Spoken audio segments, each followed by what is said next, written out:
This is an interview with Judge P J LaBorde, native of Marksville, Louisiana, in Avoyelles Parish. He was born in 1939 and raised in a French-speaking family. Judge LaBorde earned his law degree from Tulane in 1963 and was one of the youngest members ever elected to the Louisiana legislature. He was a co-author of the 1968 legislation that created CODOFIL.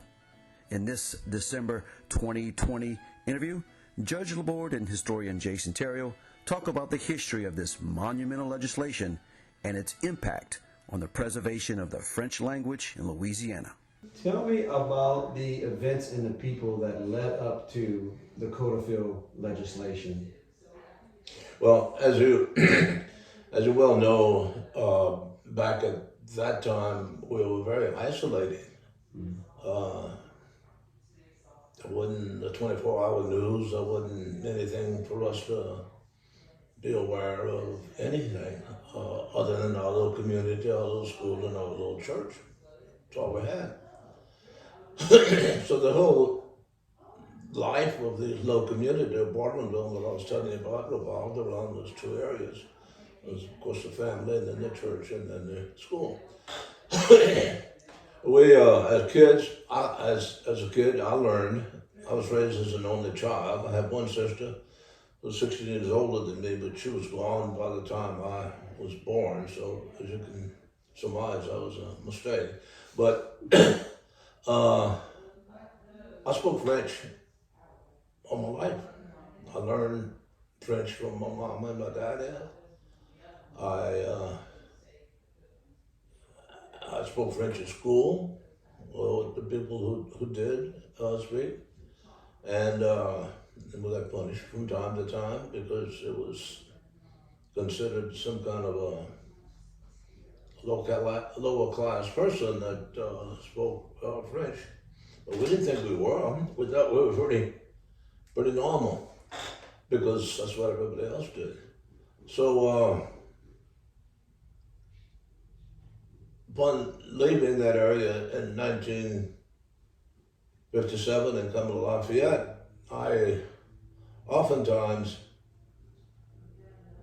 spoke French on the campus at UL with whoever I could find. You know, some of my friends who were Avoyelles, some of them that I met from St. Martinville, who I tried to speak French with, and I couldn't understand a word because it was a conglomeration of all kinds of different cultures. The French that we spoke was the French that we learned from our parents, and it was 200 years old. It just never been refined, you know, so it's nothing I could do about that except speak it. The ones that, for instance, Judge Guidry from St. Martinville spoke was that, call it a patois, you know, Morgan, Tongran, all this kind of stuff. I had no idea what he was talking about, so, but I did try. So, I mean, we tried to converse in French. I tried to converse in French as much as I could at Lafayette. In 1960 is when I went to Tulane Law School. I didn't see many French speakers there. I used to call the roll. We got Weinstein, Goldstein, Golden, LaBorde, and everybody would turn their head, see how this guy got in here. But at any rate, I didn't speak much French in New Orleans, although I had several aunts and uncles that lived there, and my wife did as well. Her name was Marcotte, Gail Marcotte, one of those original families as well that came from New Roads, or the New Roads area to Avoyelles as a result of the flooding that happened every year. At any rate, we still spoke French. Often, my wife did very well in French. She wasn't totally fluent, but she did. I mean, you couldn't get anything by her. And then when we came back after law school, we came back in 1963 and went to practice law with B.C. Bennett Jr., who spoke no French, but I continued my association with the people in the Avoyelles Parish family and anybody else that, my preference was to speak French, to tell you the truth. That proceeded for 2 or 3 years. In 1966, I made a decision to run for representative, and I started organizing people throughout the parish. And in 1967, I was elected. I think I was just 27 years old. So I had all of the ammunition I needed. All I needed was the mixing agent, I suspect, for CODOFIL to come to life. That came as a result of the efforts of James DiMaggio of Lafayette. James DiMaggio was a former congressman from this area. He was a lawyer in Lafayette. Very wise, very smart guy. Although we used to tease him that the state had spent several $1 million trying to teach him to speak French and never succeeded. But he was a good guy. He was, as I can recall, very, very friendly with McKithen.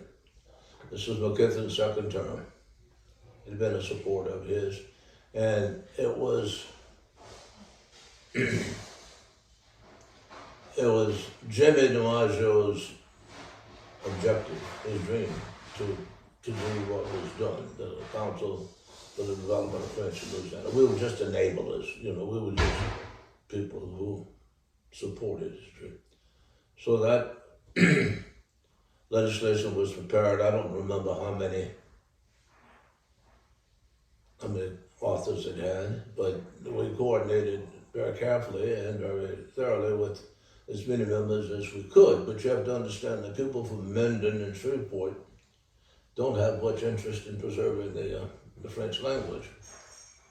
So that all fell on deaf ears for most of those people, but I remember there must have been 15 or 20, I imagine. I don't know how many is on the bill. I've seen the legislation, and I've seen the last name as the co-author. Right. It's about a dozen or so. Okay. So it passed.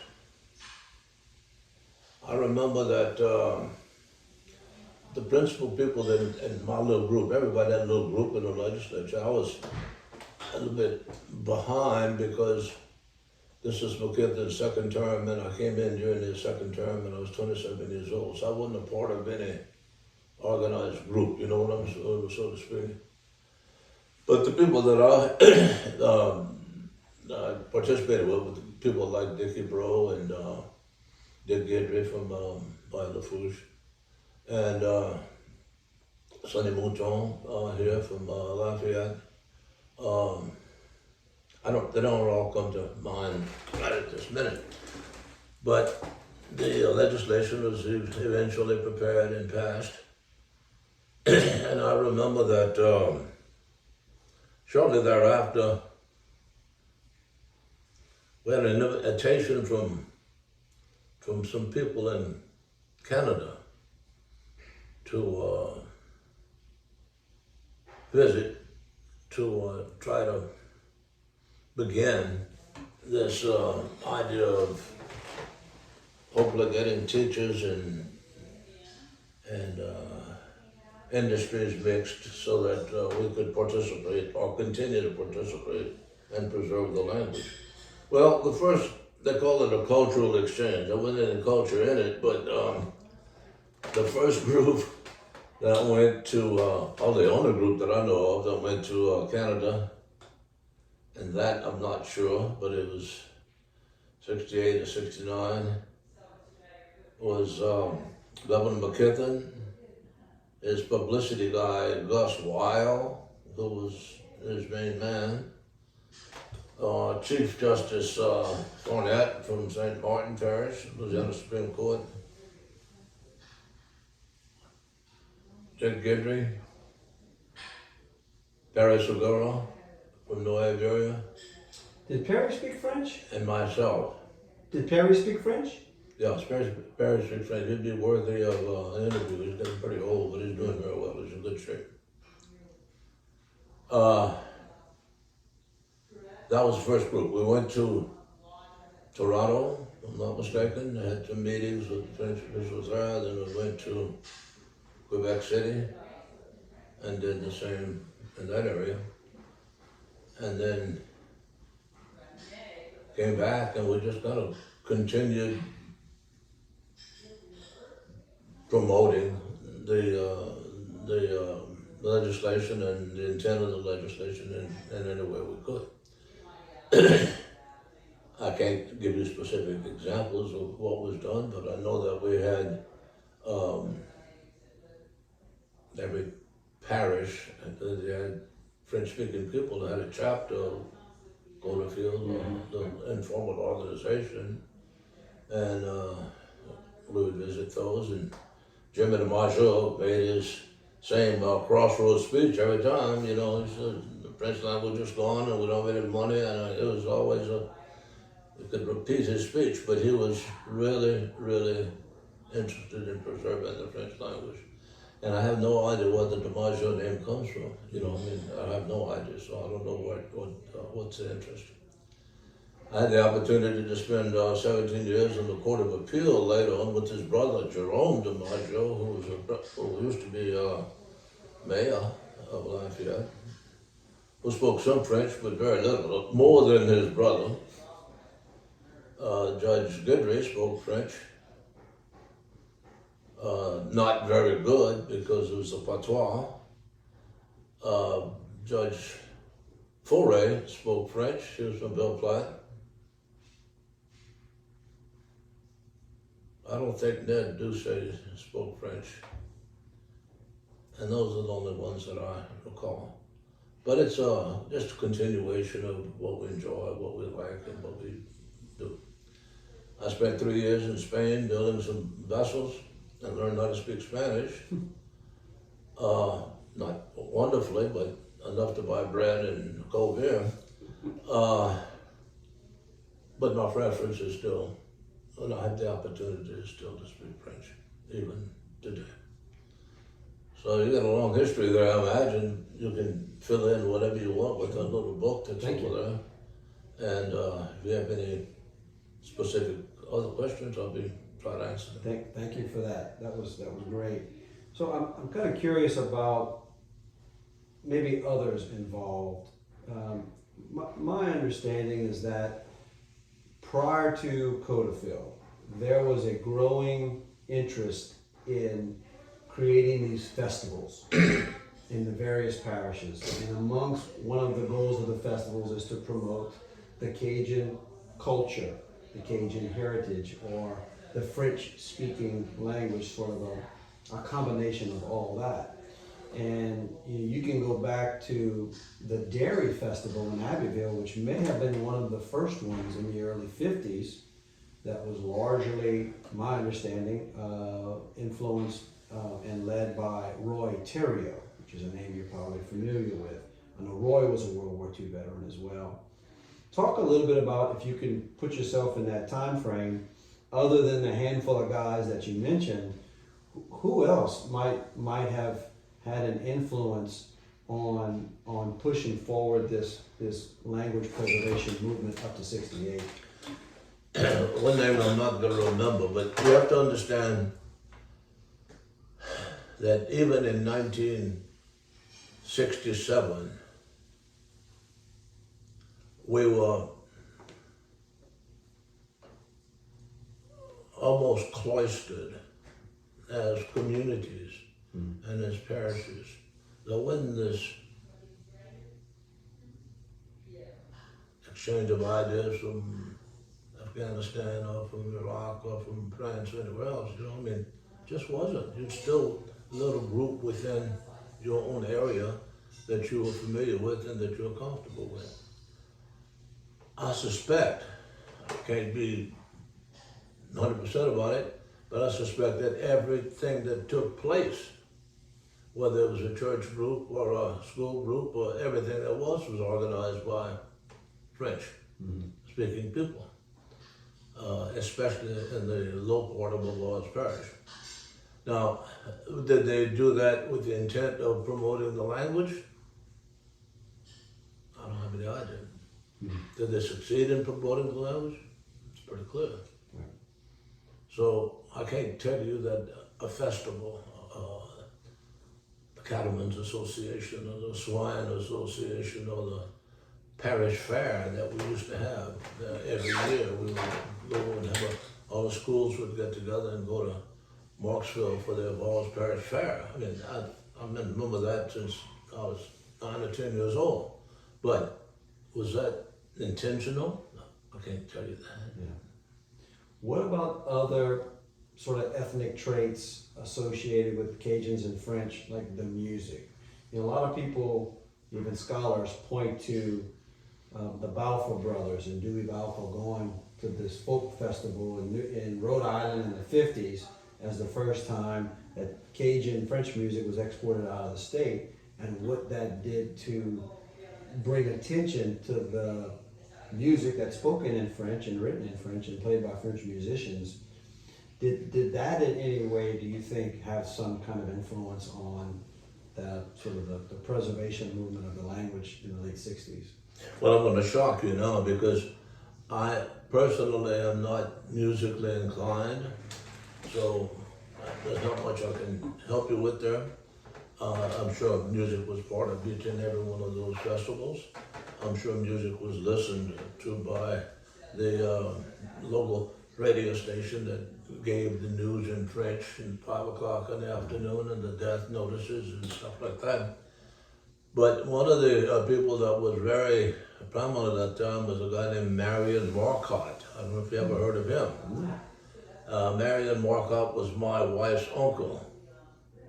And he used to tell stories in French and provide the music for it. It was hilarious, really hilarious. And I wish I had one of the recordings right now to give you, but I mean, he's been inducted into some of these societies and these things, you know, that spring up from time to time. But you should put your hands on it because you'll enjoy it. It's French stories set to music and all very clever and all very entertaining. So I recommend it to you. Now you asked me who else that I recall doing some of this stuff.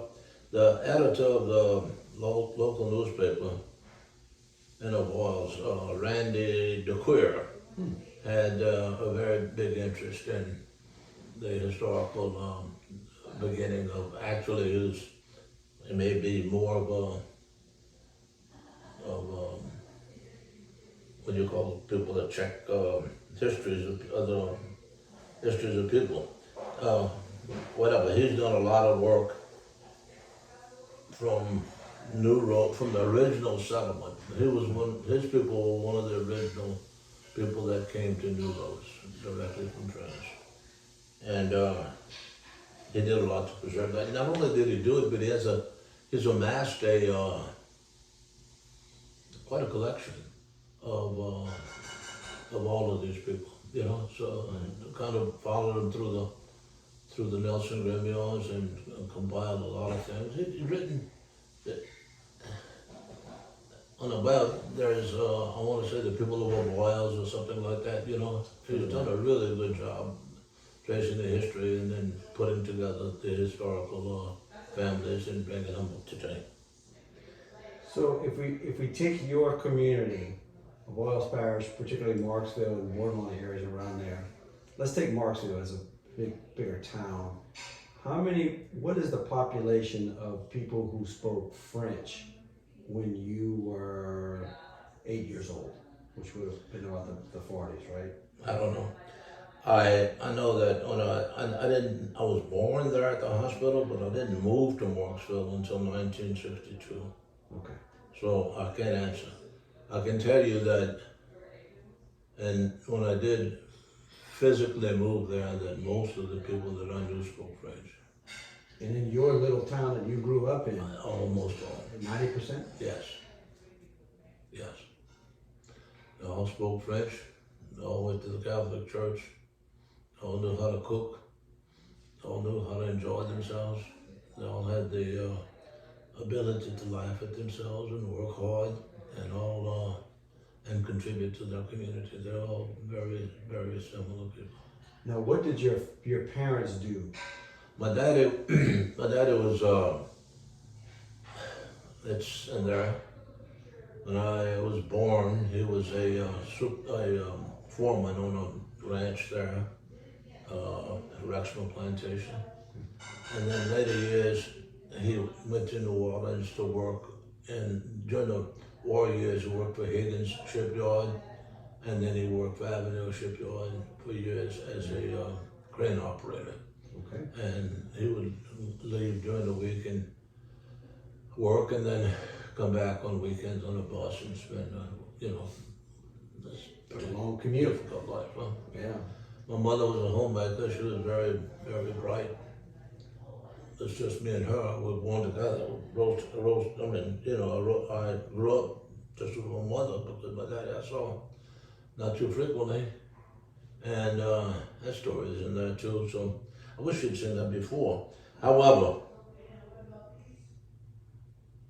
the little bitty things that you can remember. You've heard the boucheries, you kill a pig, and all the neighbors come, and then they would.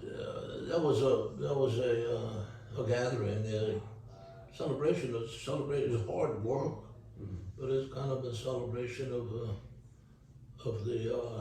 goodness and the blessings that we had, and the neighbors would get together and talk and visit and work and share the fruit of the boucherie. And then 2 or 3 weeks after, the neighbor down the road made one, and everybody was invited because nobody had freezers to keep fresh meat, so you had to do something. But those kind of things, those were, I imagine what the West Coast people would call parties, I don't remember having liquor or anything, I don't remember alcohol and all like that, but I sure remember people smiling and talking and having fun, Yes, sir. Yeah. So from the 60s, well, let's see, from your college days up to your political elected life in the late 60s, did you in general find that the communities in South Louisiana where you visited or lived, that there was a diminishing use of the French language? Did you find that? Of course. And it was exacerbated by the action of the educators. They're the ones that should have been promoting it, and they were defeating it by telling us that we couldn't speak French on the school grounds. And why would they have done that? That's a question you'd have to ask them. But in their mind, they thought that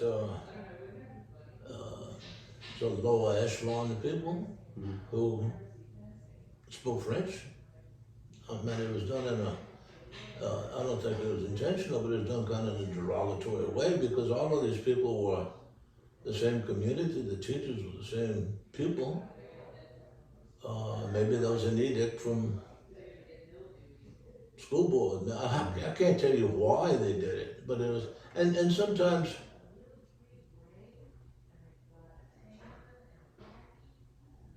I don't know if we're always punished, but we're always discouraged. I can say that without fear of contradiction. But then I think back, and I think there was only 16 people in my class. And I think back that 2 Hesses, Portland, there were 5 or 6, I only had maybe 8, 10 teachers in my life, because they taught different subjects through the 12th grade. But there were probably 5 or 6, what we would call Americans, that didn't speak French. And those are the formative years, like 1, 2, 3 years, maybe three grades. And then you got a little bit further, and you got a little looser, and then, you know, with French-speaking people, like the principal, or the, you know, different people up there. So I can't answer. I don't know why it diminished.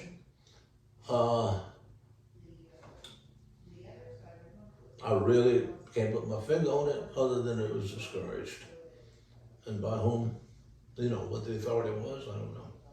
Most of the folks who I talked to and asked that question, including, you know, my grandparents and many of the World War II veterans. Including what? Including many of the World War II veterans, when I asked them that question, you know, sort of the general answer is, well, we were becoming part of America for the first time, and English was the wave of the future. If you wanted to succeed in this new America, with the small communities becoming more open, then you have to teach your kids English.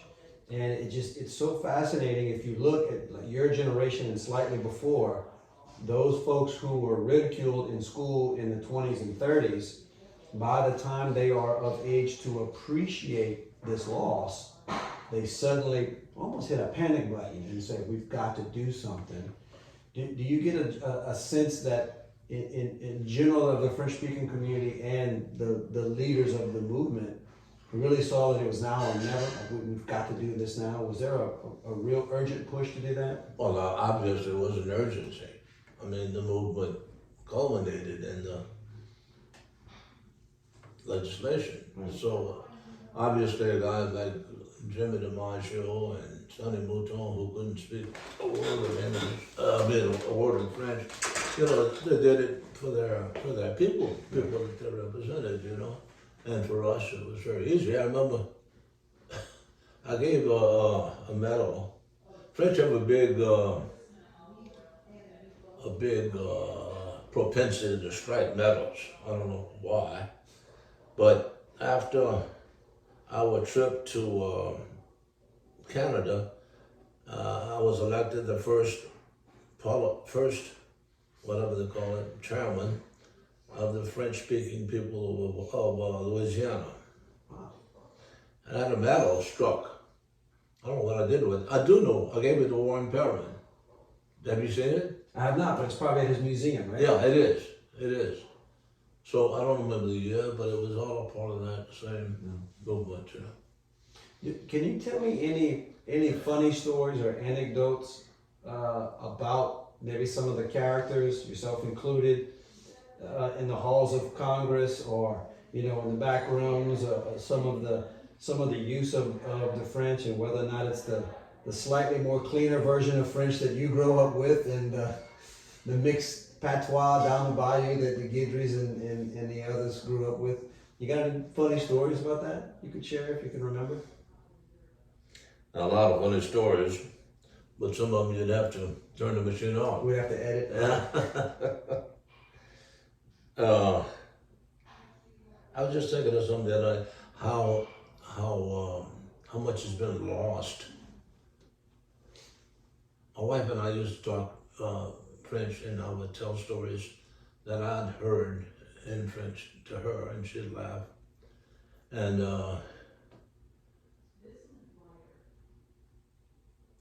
how I don't have the ability to share them with anybody else right now. Mm-hmm. Some really funny stories that I enjoyed. One of the real good storytellers was Judge Foray from Bill Platt. We used to, every month, we used to go from Marksville and Bill Platt to Lake Charles, which is where the court was. So I'd spend 2 hours with him in a vehicle going and 2 hours coming back. And he had more stories than I could tell. You know, I thought I knew a few, but it was really, really out of control. I mean, he really had some stories. Some of them,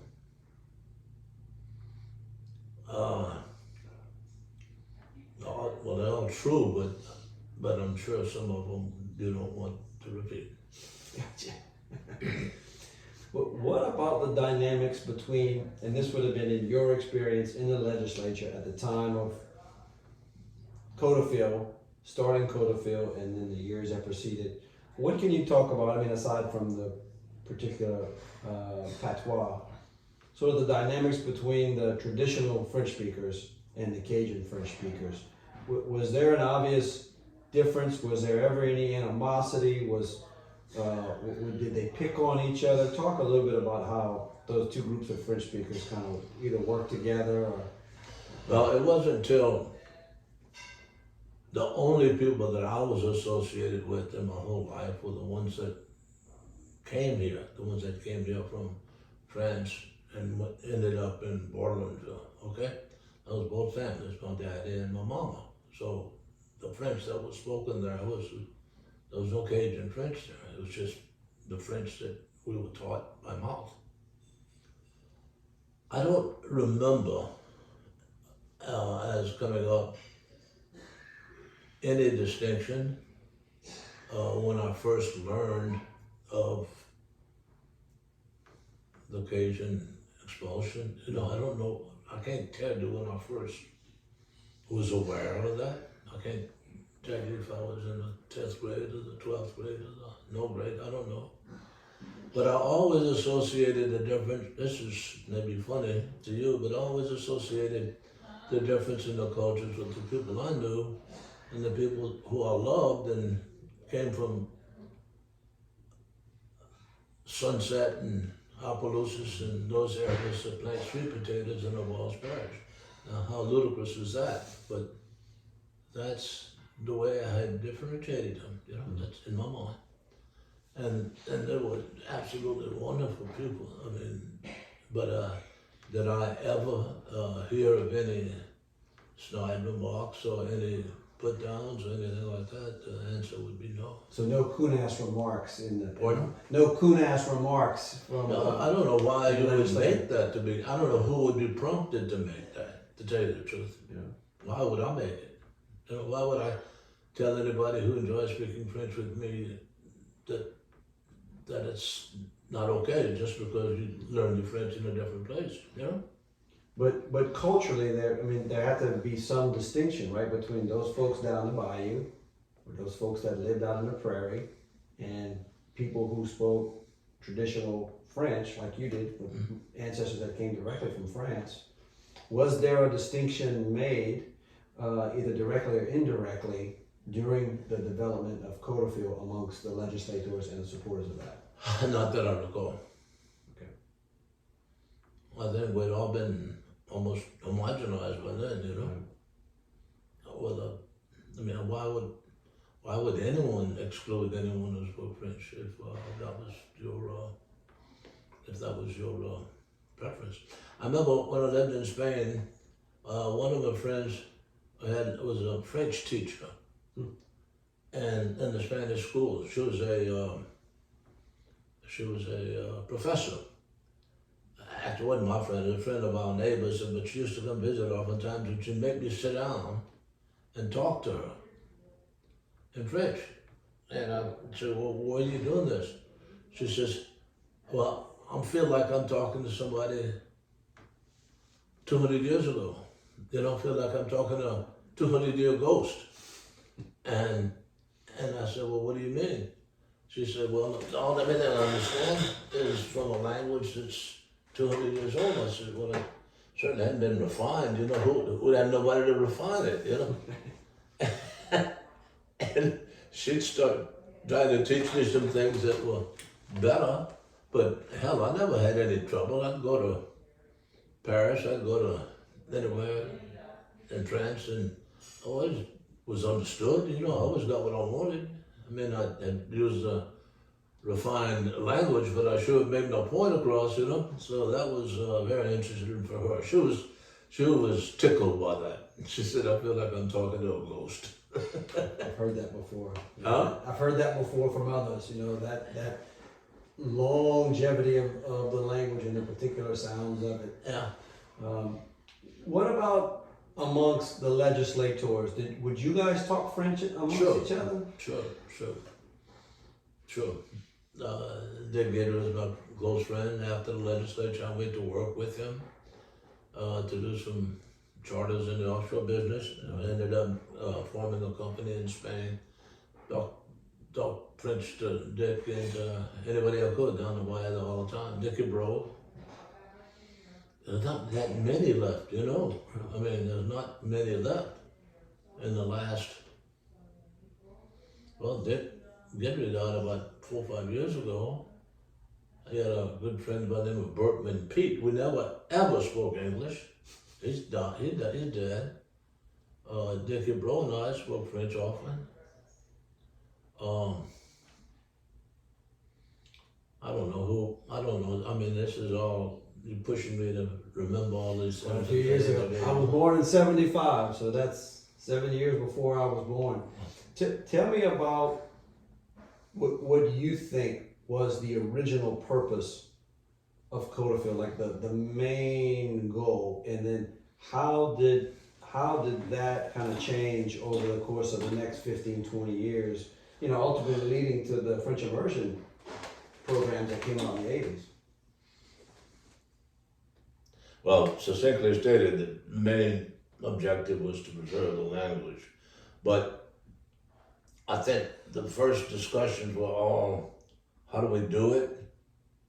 And the idea then was only to import people who spoke French into our schools and make it a part of the curriculum. And of course after that, I can't think of his name, but that guy worked with us for years and years. After that, there was some efforts made to introduce all business people and other professions other than the teaching profession to try to get some kind of harmony and some kind of cooperation. I gotta remember.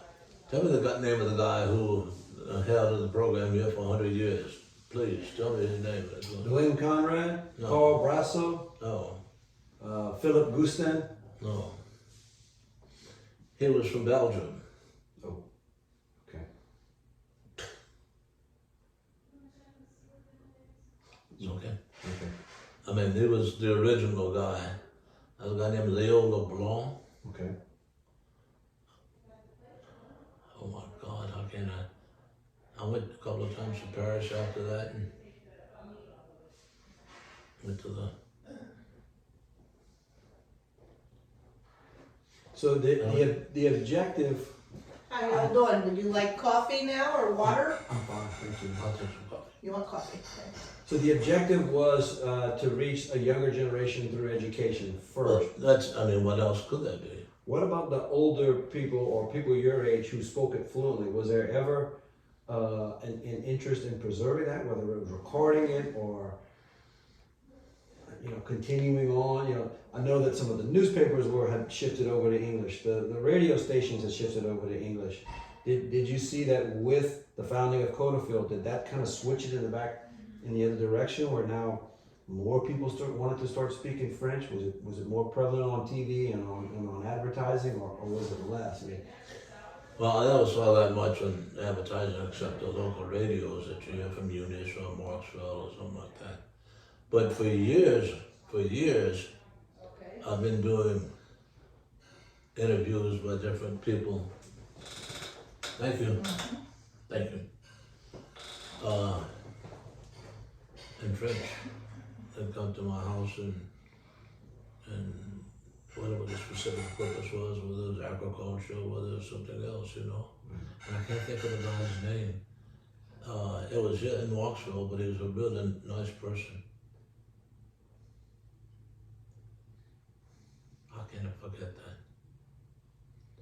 Anyway, they would watch, some of my friends in Lafayette would watch it on TV, then I'd get some letters written to me in French, how they'd enjoyed it. I'm happy you didn't forget your French, that kind of stuff.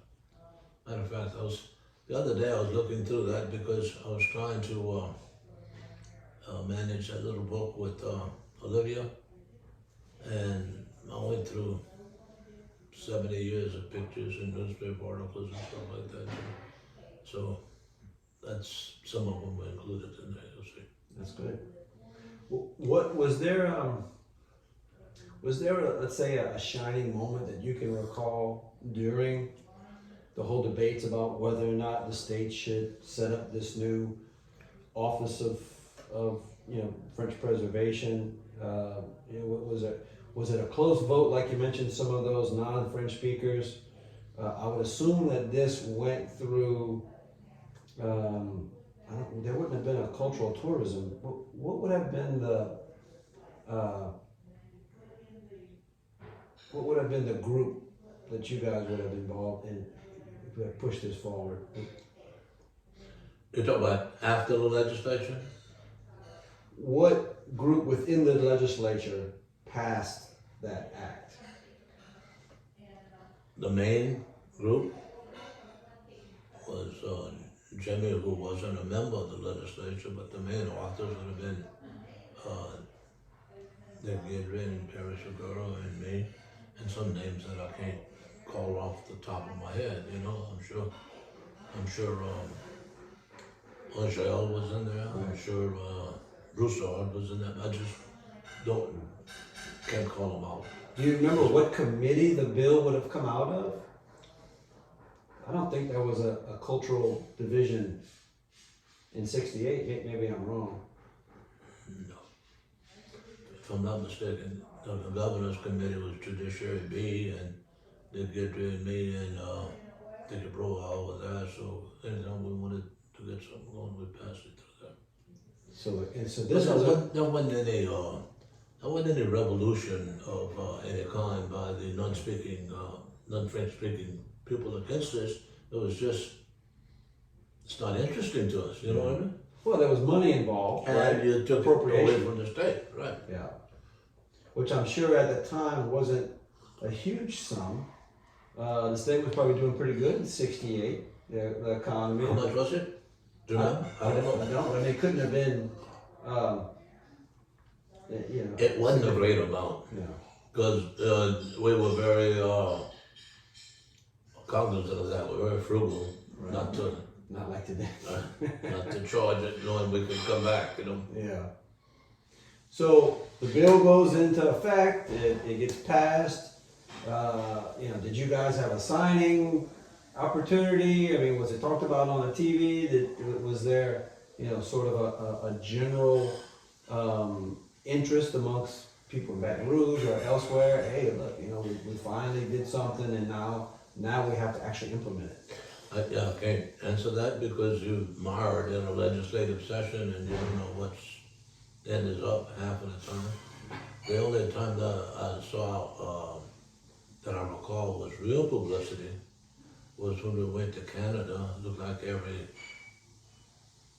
had a recording machine and everybody had a TV. Recorder was there, you know. I mean, it was real news to them that people from Louisiana had passed a legislation in an attempt to preserve the French language. Mm-hmm. And it was really big news. I mean, in both places, in Toronto and in Quebec City. Well, that would make sense considering their long struggle with preserving their language as well. People in Quebec have had a long struggle for sure. Yeah. Yeah, so they probably saw this as a eureka moment. Look, there's another region that has done this. Let's bring them in, let's celebrate that, and then let's convince our politicians we need to do the same. And did they? I mean, it was everywhere. Yeah. So that must have been, you say that was shortly after the passage of CODOFIL, a couple of years? Don't hold me to that, no. Probably a couple of years. Snow on the ground. It could have been the fall of '68 or the beginning of '69. It was shortly after that. Okay. So that's interesting that the idea was more well received in Canada than it was probably in Baton Rouge. About that, there's no question. Interesting. Yeah. Yeah. It was actually kind of like a victory for them as a celebration of the language, you know, a celebration of preservation of the language. Why shouldn't it be a cause for celebration? And then during that year term, so you would have been 4 years there, so from 66 to 70, you lived in Lafayette at that time? I lived in Waukesha all my life Okay. until 20 years ago when I retired from the court, then I moved to Lafayette. Was there a big interest in Marksville with sort of this CODOFIL? What do we do with it? This is great. Thank you, Representative LaBorde. but now, how do we actually implement No, it? I don't think there's any, it's just something that they would think had to be done, something that needed to be done. I don't think there's any applause or adulation or of any kind. It's just another step in our journey. Do you recall maybe what was one of the first? Well, one thing, for instance, I'll give you one thing. They used to have a Mardi Gras, a Mardi Gras parade. It wasn't a part of Avoyelles Parish, so I passed a bill saying that the kids could have Mardi Gras off, like everybody else, and to show you, it's in the book there, to show you that I was one of the early kings, maybe the first or second king of the Mardi Gras parade, and my queen was one of the potato people from the Cajuns, the ones I distinguish in my mind as being the potato people. Yeah. Wonderful people, really wonderful people. So imagine that. I never was any looking down upon anyone, my knowledge. I didn't have anybody. So you said that, but I don't remember ever having anybody dislike me for speaking French or for any other reason. I never had a difficulty of any kind. Was there a time period, maybe in the 80s or before or after, when you personally realized, maybe there was a moment where you said, wow, this act that we passed, this idea to preserve the language is actually working? Yes, it became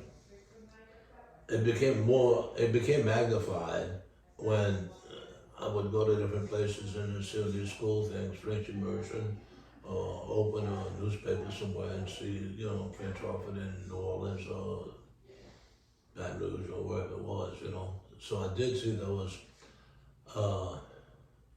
I don't know if you call it an explosion, but there certainly was certainly there was an increase of the awareness of the possibility of preserving the French. And that's good. Yeah. And it's here today. I still see it, I think. Yeah. My Now, understanding. I'm not around town as much, I don't know all of that, but I have to believe that it's okay. I don't go to field meetings and I don't do that kind of stuff. But My understanding is that the demand for French immersion and for French teachers consistently remains very high over the last decade and a half. That's news to me. It doesn't surprise me. In certain places, and it's difficult to get your kid signed up. That's how many It was people. difficult at the beginning. I remember, oh God, how can I do it? First one. The first teacher. Yeah, Where did she come from? yeah, Canada, maybe? yeah, from Canada, but okay, you put your tax in there. It's quite a few years ago. Yep. They actually had, back in, when I was in undergraduate school at SLI, there was a French teacher there. I remember going to take a French class just to make sure that I understood what was going on. Yeah, I ran across her name. It slips my mind for the moment. The tall, thin lady, young woman. Yeah, and the reason why I know who you're talking about is because Joel Fletcher, who was the president, part of the letters, the World War II soldiers' letters that I told you about earlier, where all these Cajuns are writing back, and not just Cajuns, French speakers, saying how grateful they are to learn, to have that language gift. Joel, my understanding was that he was a big proponent of the French language and of the French people and of the Acadians, of the Cajuns, and loved the language. I think it was from Shreveport, but there's always references to a student or an alumni writing back during the war and saying, "Tell Mrs. So and so, thanks for that French language. She really helped refine my Cajun French that I had learned down in Bayou from my grandparents, you know, and so. Well, that predates the CODOFIL, you know, not far. You're talking about the 1940s. Right, 1940s, yeah.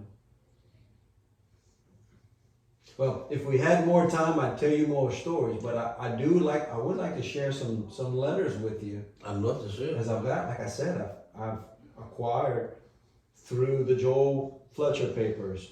There was believe it or not, there was a church bulletin out of Brobridge where they were doing the same thing. They were getting letters in from the soldiers overseas, and they were including excerpts in the newsletters. Somebody finds these like 20 years ago, an entire collection. And strange how these things come up, huh? The beauty of the internet, there are many newspapers now that you buy a subscription and you can get the newspaper online, where you do a keyword search of Cajun or French speaking during the 1940s, and there's hundreds of local newspapers that are including letters from the guys overseas who are saying, here I am, I'm a French interpreter here in Belgium, and I'm working with the Belgian people, and I've decided to stay here, you know, or I met a couple of French girls and I'm bringing one home. Thanks, Mom and Dad, you know, on and on and on. And so it's been a really neat project for me. And I think you would have so much difficulty in parceling it out. How do you get to be specific? You know, I mean, that would seem to be insurmountable to me. It was just like when I tried to put the little book together. I said, my God, how am I put a little book together?